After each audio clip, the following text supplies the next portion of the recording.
Bonjour à tous, donc aujourd'hui on travaille sur un chapitre de géo sur les espaces ruraux entre fragmentation et multifonctionnalité. Donc on va essayer d'expliquer ce que veut dire ce titre.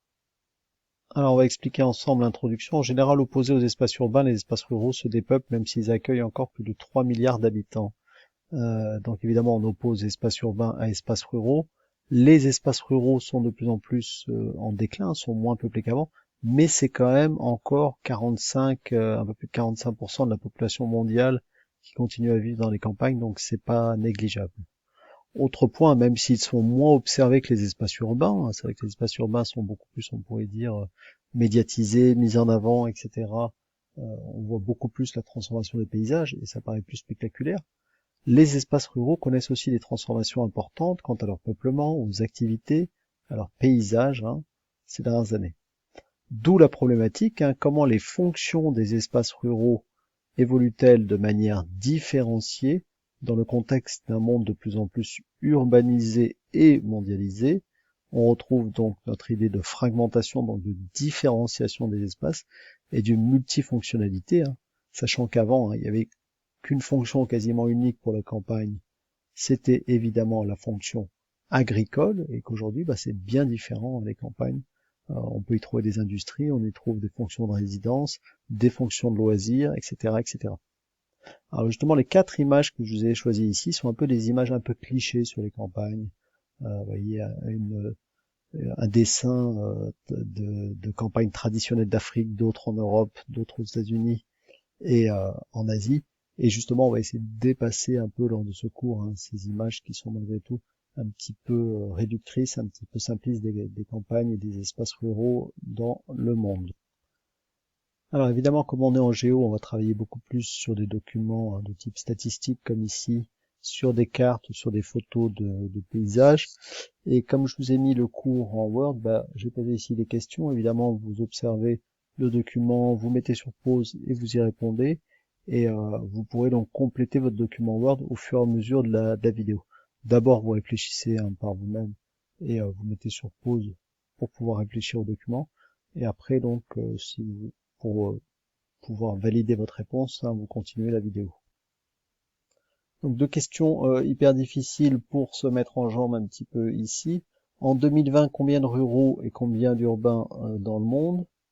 Donc 2010, c'est ici, on a 2030, 2020, c'est donc là. Donc là, si vous tirez effectivement un trait, vous arrivez à une population rurale qui justement stagne aux alentours de 3,3 milliards à peu près d'habitants en 2020 et une population urbaine qui atteint les 4,2, 4,3, 4,3 donc milliards d'habitants sur la même période.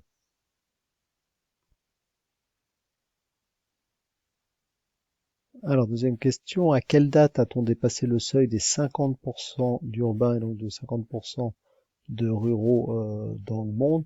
Alors, on n'est pas en pourcentage, mais on voit bien ici que c'est en 2010 qu'a eu lieu effectivement la bascule, et on voit bien effectivement l'évolution très différenciée des deux courbes, puisque la population rurale qui était à 1,8 milliard en 1950 est montée jusqu'à 3 milliards et devrait normalement, mais ce sont des projections, redescendre aux alentours de 2,8 milliards. Quant à la population urbaine, elle était de moins d'1 milliard dans les années 50 et elle devrait dépasser les 6 milliards en 2050. Et donc le moment effectivement de bascule, c'est un petit peu avant 2010, c'est 2009, où là effectivement on a passé le seuil symbolique où la moitié de l'humanité vivait en ville. Et depuis, ça n'a fait beaucoup qu'augmenter. On est aux alentours aujourd'hui de 50, 51, 52% de population urbaine dans le monde. Voilà, donc pour ce deuxième document, on a à nouveau un document statistique. Deux questions, comment a évolué la population rurale au niveau mondial et quelles sont les différences régionales? Donc je vous laisse quelques secondes pour observer ce document, sachant donc qu'en vert, on a les populations rurales en 1960, donc ici, là, etc., et en orange en 2017. Donc la première question n'est pas très compliquée, évidemment. Globalement, entre 1960 et 2017, la population rurale dans le monde a augmenté, évidemment. Alors, il nous manque un élément ici, hein. Vous voyez on a toutes les différentes zones régionales du monde, mais ça aurait été encore mieux d'avoir après le total effectivement au niveau mondial pour pouvoir avoir le comparaison globale. Alors quelles sont les différences régionales? Bah, c'est là qu'effectivement c'est le plus intéressant. On s'aperçoit qu'en fait les populations rurales ont augmenté presque partout, mais elles ont augmenté surtout fortement dans les pays du Sud. Un petit peu en Afrique du Nord, beaucoup en Afrique subsaharienne, pas mal en Asie de l'Est et du Pacifique, beaucoup en Asie du Sud, hein, où elles ont plus que doublé pour dépasser le milliard. Et par contre, dans les pays développés, elles ont que très peu augmenté, voire diminué, hein.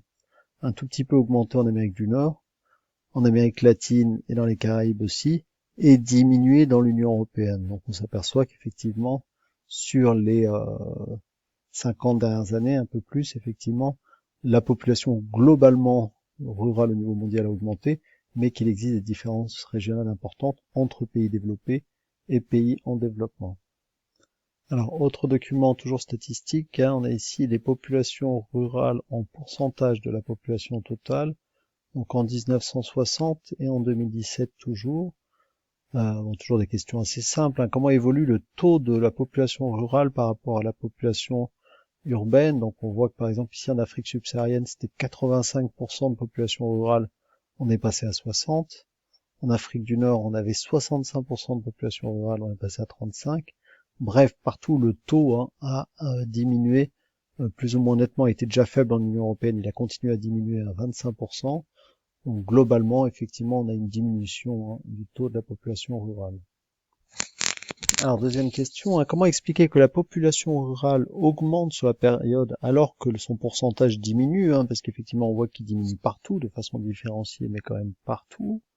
Bah, c'est très simple, hein, c'est un rapport mathématique tout simple, c'est parce que la population globale de la planète a augmenté et sur la période a augmenté fortement, a plus que doublé, hein. Dans les années 1960, on a aux alentours de 3 milliards d'habitants, 2 milliards et demi, et donc là on est passé à 7 milliards, donc globalement la population a doublé, et donc la population rurale a continué à augmenter, mais en pourcentage par rapport à la population des villes, elle a diminué donc en pourcentage, mais augmenté en chiffre absolu. Alors, le dernier document, il s'agit d'une carte, donc je vous engage à regarder bien en détail, dans lequel on a l'évolution de la part de la population rurale entre 2010 et 2017 en pourcentage.